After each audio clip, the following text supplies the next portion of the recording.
The Vexry Empire had never lost a war.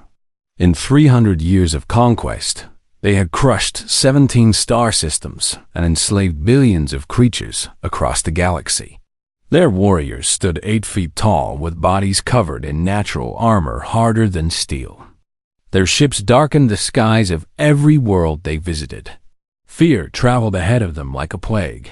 When their scout ships first detected Earth in the year 2187, the Vexry commanders laughed at what they found. The planet was small and blue, filled with soft creatures who had barely begun to explore their own solar system. High Commander Zelto studied the reports with his 4 compound eyes and felt nothing but contempt. These humans had no natural weapons, no claws, no armor, no venom.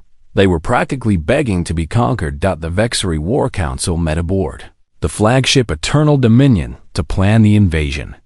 It would be simple, they decided. Send 3,000 warships. Demand surrender. Crush any resistance. Add another species to the long list of the conquered. The whole campaign would take perhaps a week. Admiral Daniel Carter received the alien transmission at exactly 6 in the morning, Earth Standard Time. He was drinking his 3rd cup of coffee when his communications officer played the message on the main screen. A massive insectoid creature appeared, its mandibles clicking as it spoke through a translator device. The message was short: surrender immediately and completely, or face total destruction. The humans had 1 day to respond. Daniel set down his coffee and looked around the bridge of the battleship Defiance. His officers stared at the screen with a mixture of shock and anger. Some of them were young, barely out of the academy. Others had served with him for decades. All of them were waiting for his response. He stood up slowly and straightened his uniform. Then he told his communications officer to open a channel to the alien fleet. When the connection was established, he spoke calmly and clearly. He said that Earth did not surrender to anyone. He said that if the Vexry wanted this planet, they would have to come and take it. Then he told them to bring more ships. The transmission ended. The bridge was silent for a long moment. Then Lieutenant Commander Lisa Morgan, who ran the defense grid from Luna Station, began to laugh. It was not a happy laugh. It was the sound of someone who understood exactly what was coming and had decided to face it anyway. The next 24 hours were chaos. Every military base on Earth and its colonies activated their defense systems. Civilians were moved to underground shelters. Factories that had been making consumer goods switched to producing weapons and ammunition. The entire human race prepared for a fight that most believed they could not win. Lisa worked without sleep, coordinating the orbital defense platforms and the scattered fleet of human warships. There were only 400 ships available, facing an enemy force nearly 10 times larger. The math was terrible. But Lisa remembered something her grandmother had told her years ago. Her grandmother had survived 3 wars on Earth, and she always said that wars were not won by math. They were won by people who refused to quit. The Vexry fleet arrived at dawn on the 2nd day. They came out of faster-than-light travel in perfect formation, a wall of metal and weapons that blocked out the stars.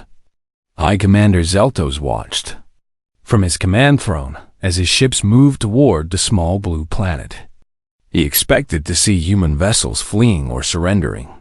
Instead, he saw them moving into attack positions. The first battle lasted 6 hours. It was supposed to last 6 minutes. Human pilots flew their small interceptors directly into Vexry, formations weaving between the massive alien warships with impossible speed. They targeted weapon systems and engine ports, the weak points that Vexry engineers had never bothered to protect because no enemy had ever gotten close enough to exploit them. Captain Kevin Brooks led the first attack squadron. His ship was hit within the first 10 minutes, but he kept flying. When his weapons ran dry, he aimed his damaged vessel at a Vexry cruiser and accelerated to maximum speed.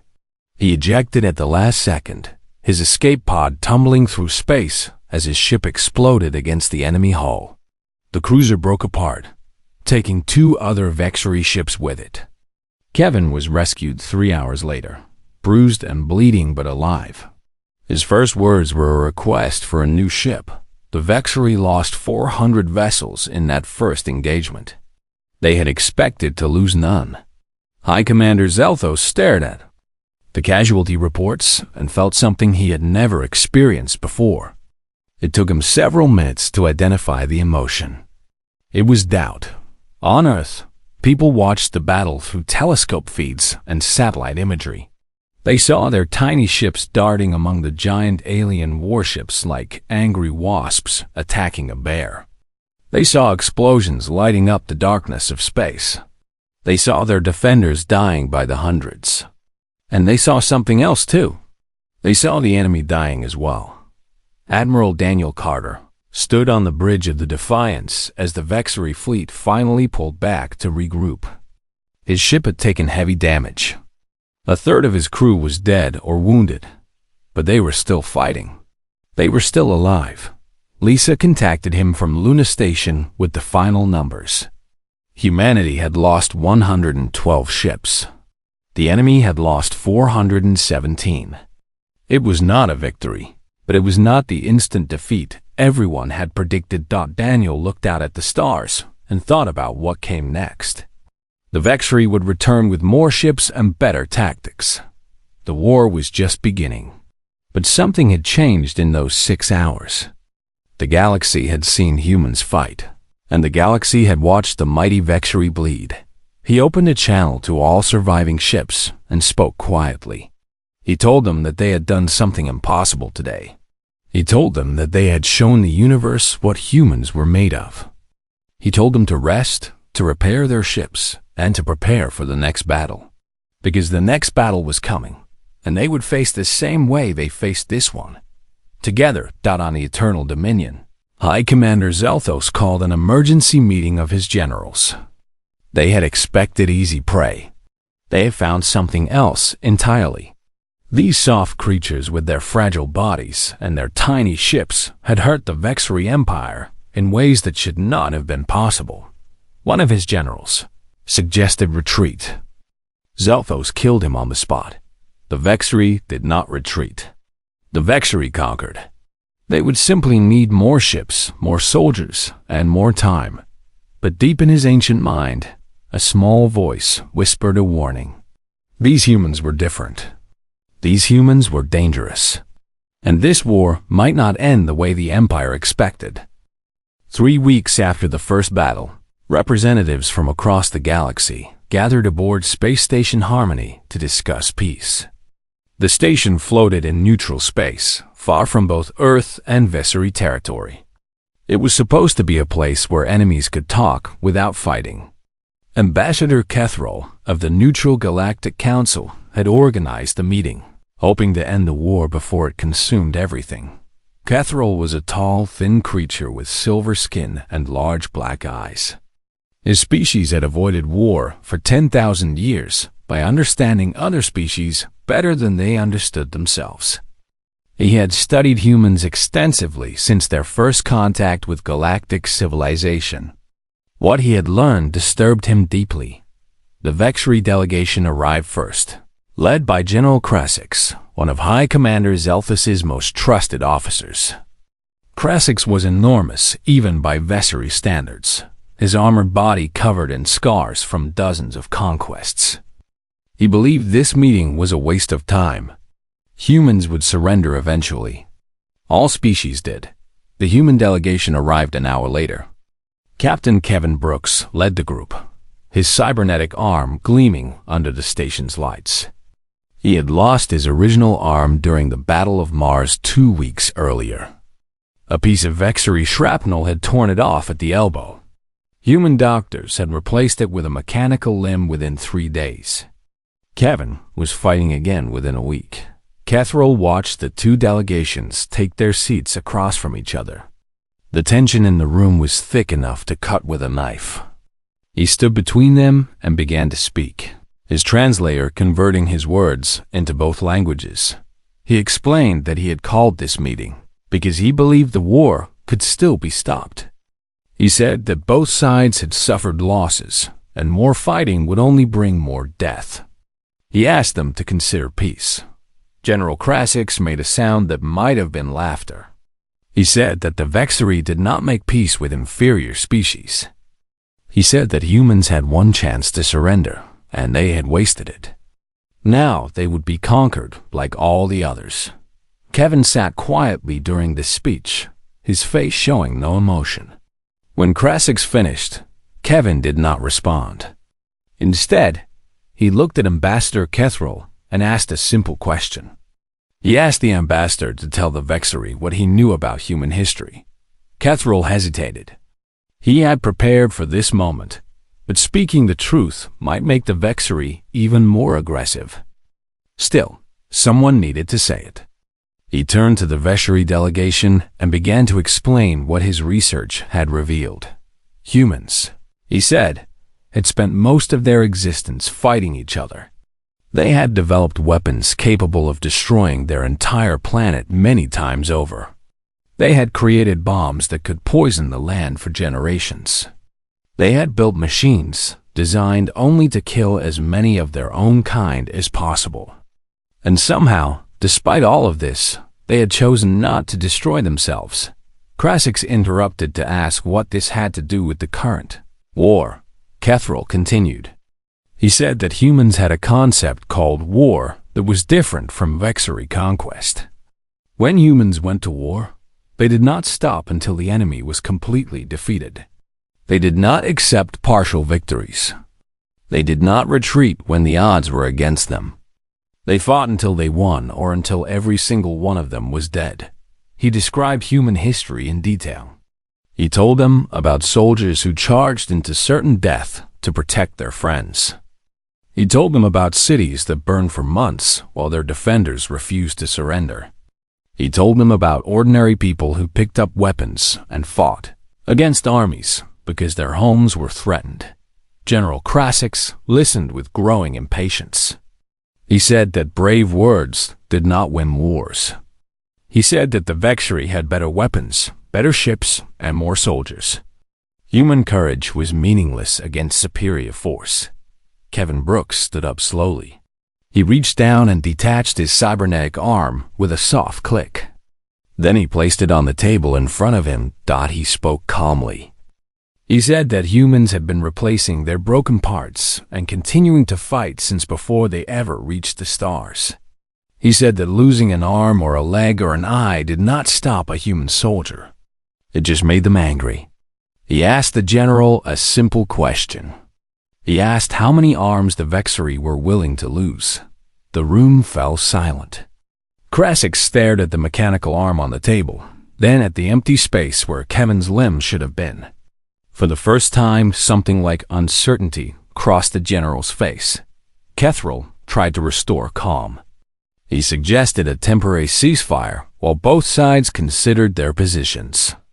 He said that surely there was a way to end this conflict without more bloodshed. Krasik stood up abruptly. He said that the Vexery did not negotiate with prey. He said that this meeting was over, and the next time he saw humans, it would be on the battlefield. The Vexery delegation left without another word. Kevin reattached his arm and looked at Ambassador Kethril. He thanked the ambassador for trying. He said that he had known this meeting would fail, but he wanted the galaxy to see who was responsible for what came next.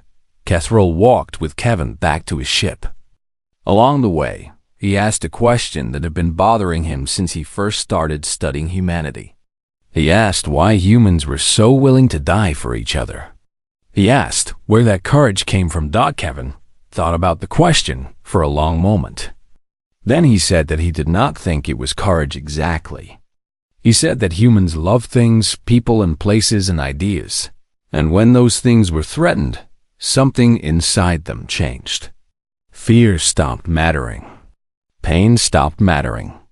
The only thing that mattered was protecting what they loved. He said that the Vexery had made a terrible mistake. They had threatened human homes and human families. They had hurt human children and human parents. And now every single human in the galaxy wanted to hurt them back. Kethrol watched the human ship depart and felt a deep sadness settle over him. He had seen many wars in his long life. He had watched civilizations rise and fall, but he had never seen a species quite like humanity. He returned to his quarters and began writing a report for the Galactic Council. He wrote that the Vexari had chosen to continue the war. He wrote that they did not understand what they were fighting. And he wrote a warning, one that he hoped the rest of the galaxy would hear. Do not make enemies of humans. Do not threaten what they love, because if you do, they will not stop coming until you are destroyed or they are dead. And humans, as the Vexari were about to learn, were very hard to kill. The peace talks had failed. The war would continue.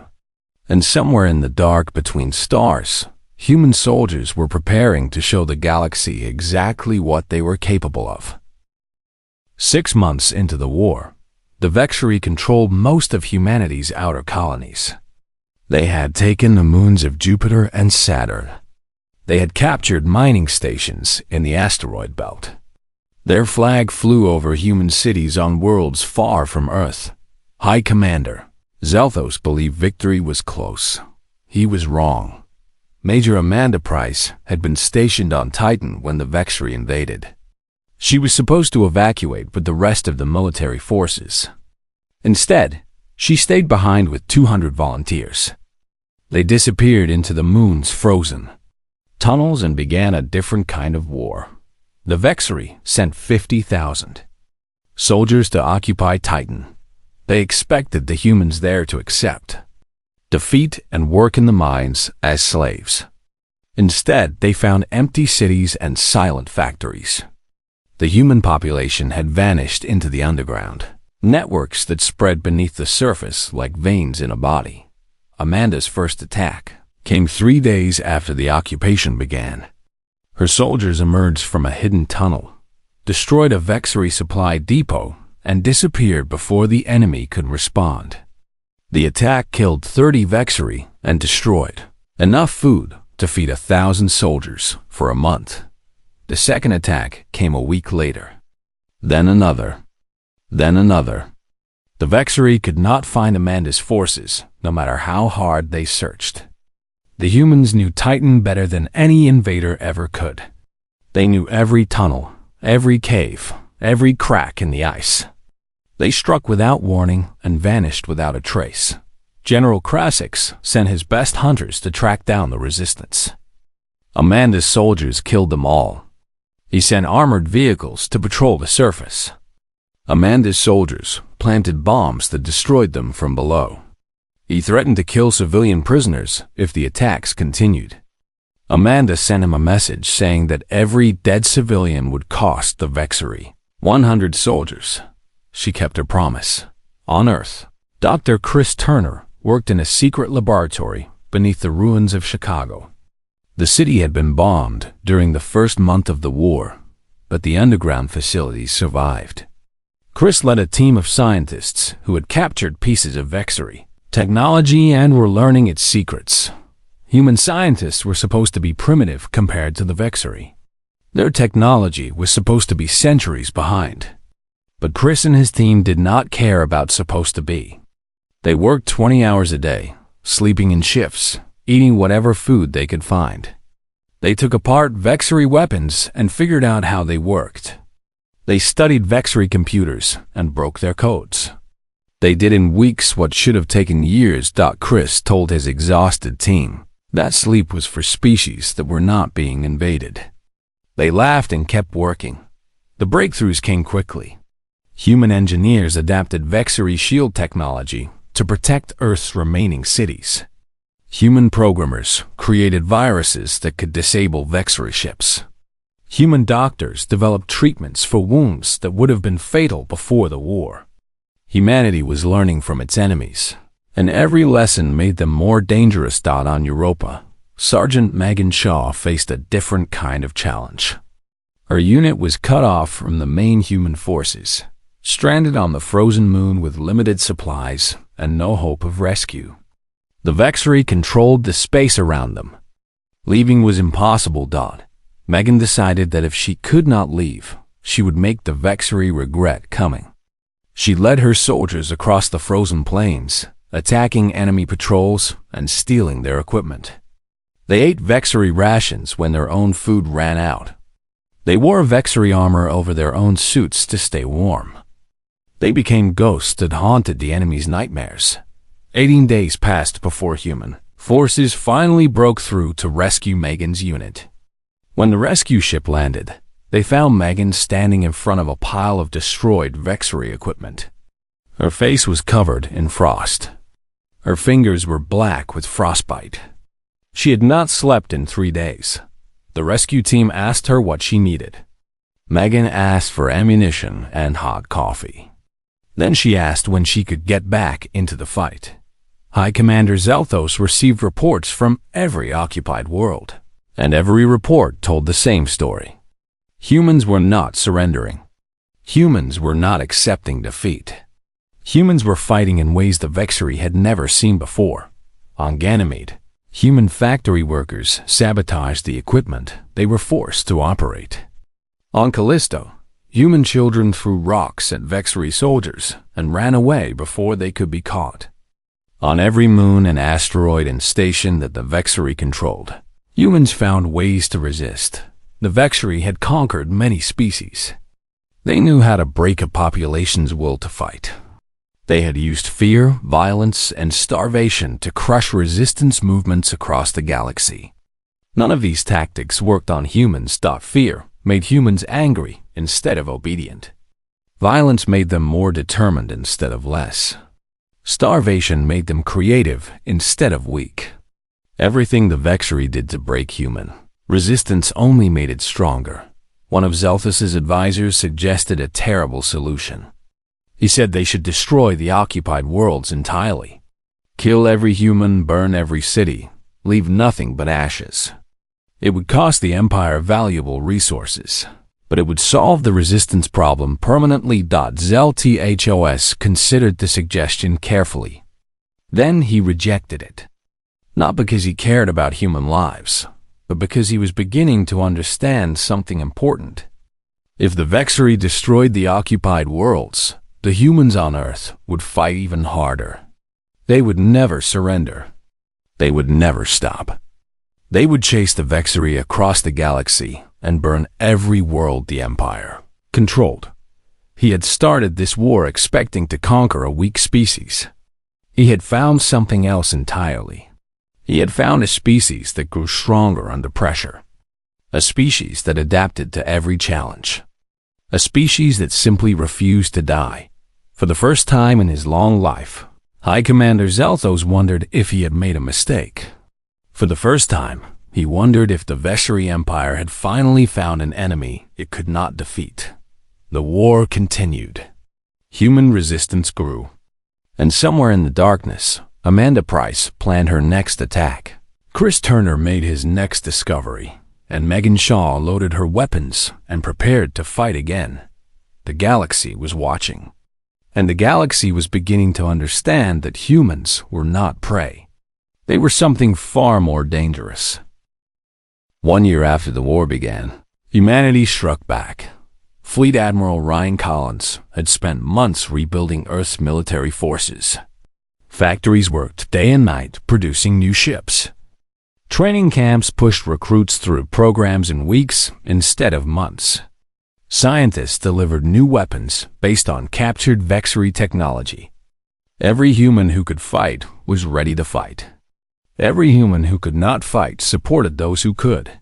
The counteroffensive began at midnight on March 15th. Human fleets emerged from hidden positions across the solar system and attacked simultaneously.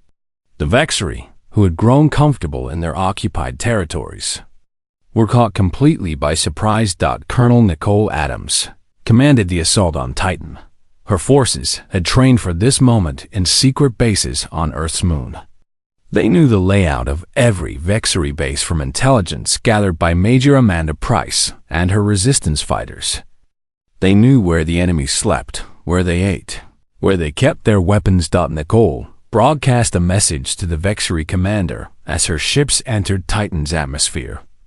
She told him that humanity had spent 6 months learning how the Vexery fought. She told him that class was now in session. Then she cut the transmission and began the attack. The battle lasted 14 hours. Amanda's resistance forces emerged from their tunnels and joined the assault from below, while Nicole's troops attacked from above. The Vexery were trapped between two armies, fighting enemies who knew the terrain better than they did. By dawn, the Vexery flag no longer flew over Titan. Similar victories occurred across the outer colonies. Human forces retook Europa in 3 days. Ganymede fell in less than a week. The asteroid mining stations surrendered after their Vexery garrisons realized that no reinforcements were coming. The tide of the war had turned. Commander Marcus Webb led the space battles above the moons of Saturn. His squadron of interceptor pilots had become legends during the months of resistance. They flew missions that Vexery tactical computers said were impossible. They survived encounters that should have killed them 10 times over. They had a saying among themselves that impossible was just another word for Tuesday. Marcus pushed his squadron through the debris fields of Saturn's rings, using the rocks and ice as cover while they hunted Vexery cruisers. His pilots performed maneuvers that no training manual had ever described. They flew by instinct, by courage, and by a deep understanding of their ships that came from months of desperate combat.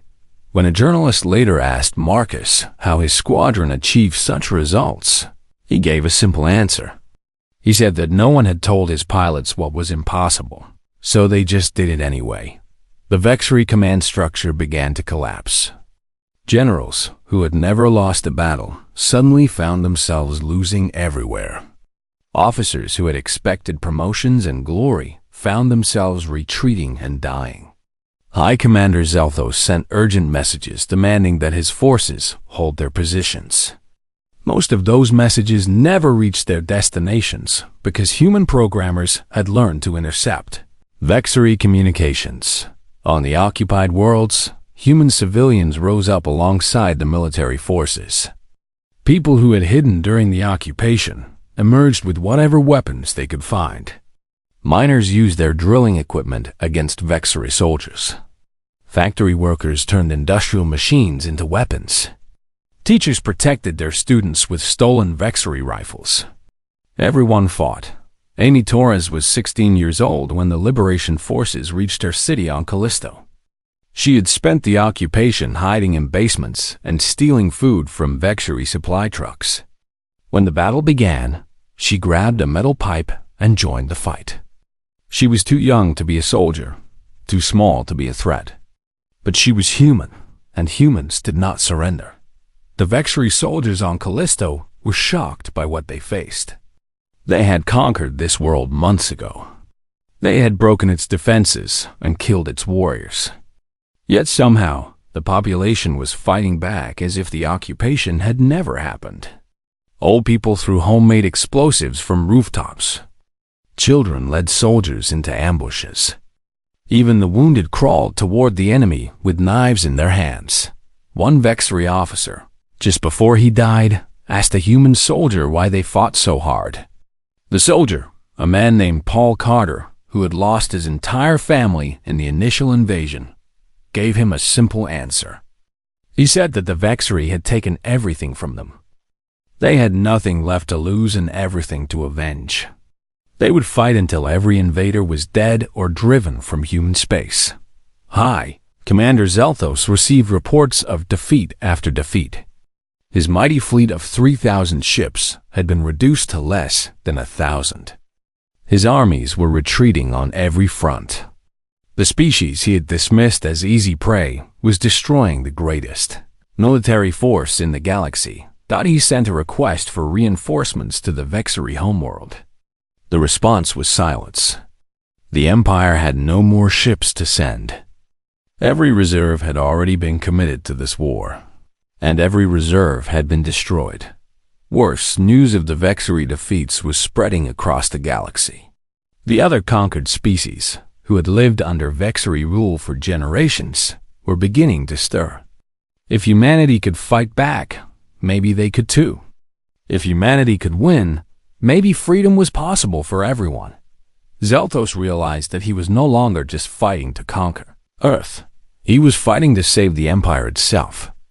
If the Vexri lost this war, every species they had ever conquered would rise up. The Empire would collapse. Everything his ancestors had built would be destroyed. He gathered his remaining forces and prepared for a final stand. If he could defeat the human fleet in one decisive battle, maybe he could still salvage something from this disaster. Maybe he could negotiate a peace that left the Empire intact. Maybe there was still hope. But deep in his mind, a voice whispered that hope was a human concept. The Vexri had never needed hope because they had never faced defeat. Now, for the first time in 300 years, they were about to learn what defeat felt like. Admiral Ryan Collins assembled the largest human fleet in history. 2,000 warships from every colony and station in the solar system gathered above Earth. Their mission was simple: end the war, liberate every occupied world, and make the Vexri pay for what they had done. The final battle was coming, and humanity was ready. The final battle took place above Keth Prime, the homeworld of the Vexri Empire. For 300 years, no enemy fleet had ever come close to this world. Its defenses were legendary. Its orbital stations bristled with weapons that could destroy entire armadas. The Vexri had always believed their home was untouchable. They were wrong. Admiral Daniel Carter stood on the bridge of the Defiance and looked at the planet filling his view screen. It was a gray world, covered in metal cities and industrial complexes. Billions of Vexri lived there, along with countless slaves from conquered species. This was the heart of the Empire, and today humanity would break it. The human fleet numbered over 2,000 ships.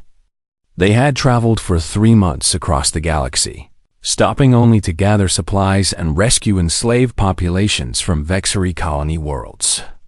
By the time they reached Keth Prime, every species in the galaxy knew they were coming. Some cheered for humanity's success. Others watched in silence, afraid to hope after so many years of Vexri rule. High Commander Zelthos waited with his remaining forces. He had 400 ships left, less than 15% of the fleet he had started the war with. His generals had begged him to surrender, to negotiate, to do anything other than fight this hopeless battle.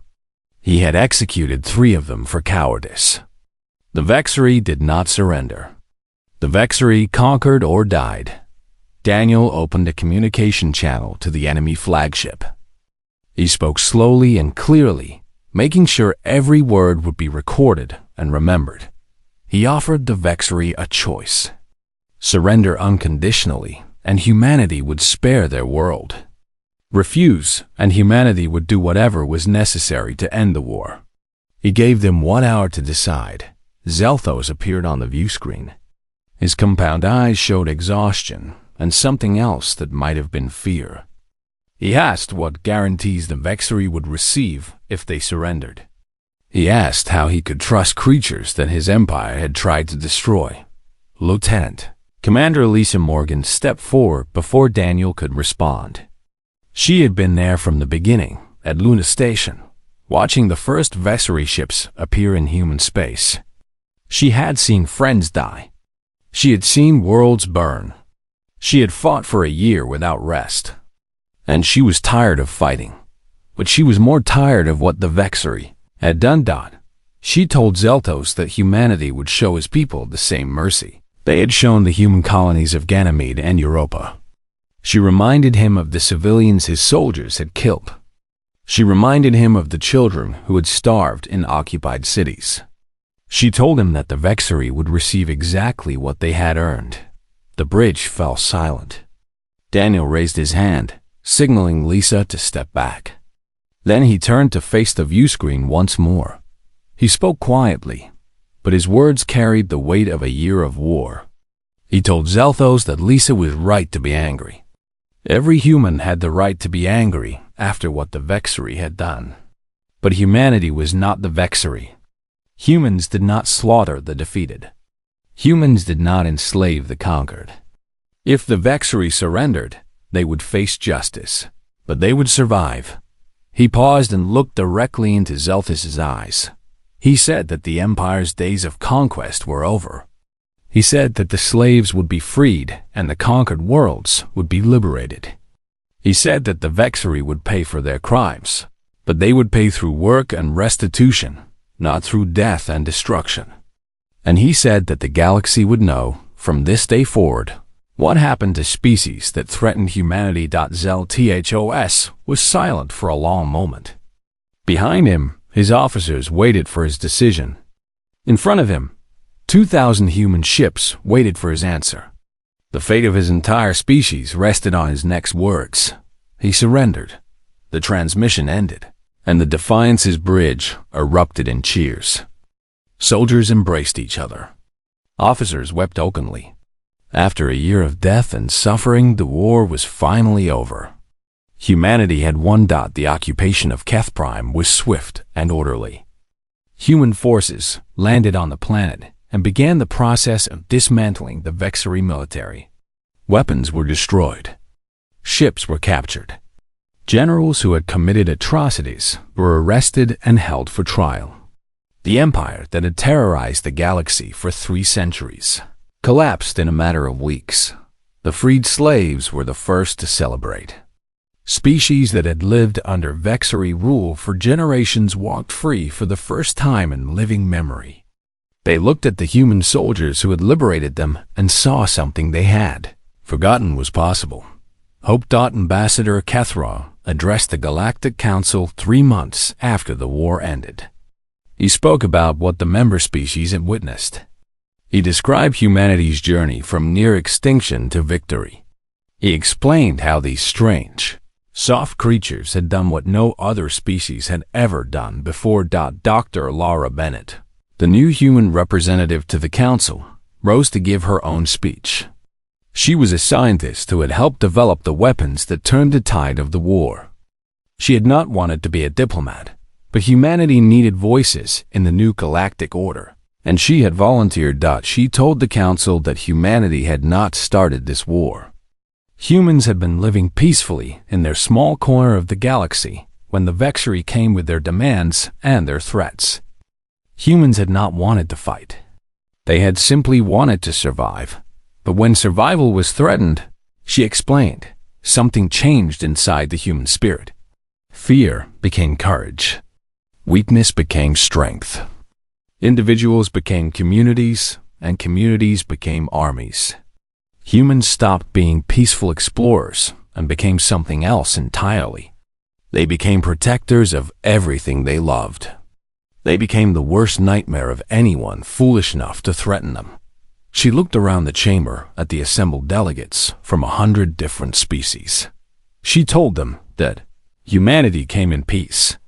She said that humans wanted to be friends, allies, partners in building a better galaxy. She said that the age of empires and conquest was over, and a new age of cooperation and freedom was beginning. Then her voice hardened slightly, and she delivered a warning that would be remembered for centuries. She said that if any species was thinking about war with humans, she wished them good luck surviving. Because humans would never surrender. Humans would never give up. Humans would fight until the last breath left their bodies, and even then they would find a way to keep fighting. The chamber was completely silent. Laura smiled and sat down. The message had been received. In the years that followed, human space became the safest region in the galaxy. Trade flourished. Knowledge was shared freely. Species that had feared each other for millennia learned to work together under human guidance. The United Earth Federation grew into a beacon of hope for everyone who valued freedom. And throughout the galaxy, in schools and academies and military training centers, the story of the human Vexery War was taught as a warning. Do not threaten humanity. Do not hurt what they love. Do not underestimate their courage, their determination, or their stubborn refusal to accept defeat. Some species were built for conquest. Some species were built for peace. Humans were built for survival. And survival, as the Vexeri learned too late, meant never giving up. The war was over. Humanity had won. And the galaxy would never forget the lesson that one small species had taught to everyone who watched. Threaten humans at your own risk. Because humans do not break. Humans do not bend. Humans endure, adapt, and overcome. And humans always find a way to win.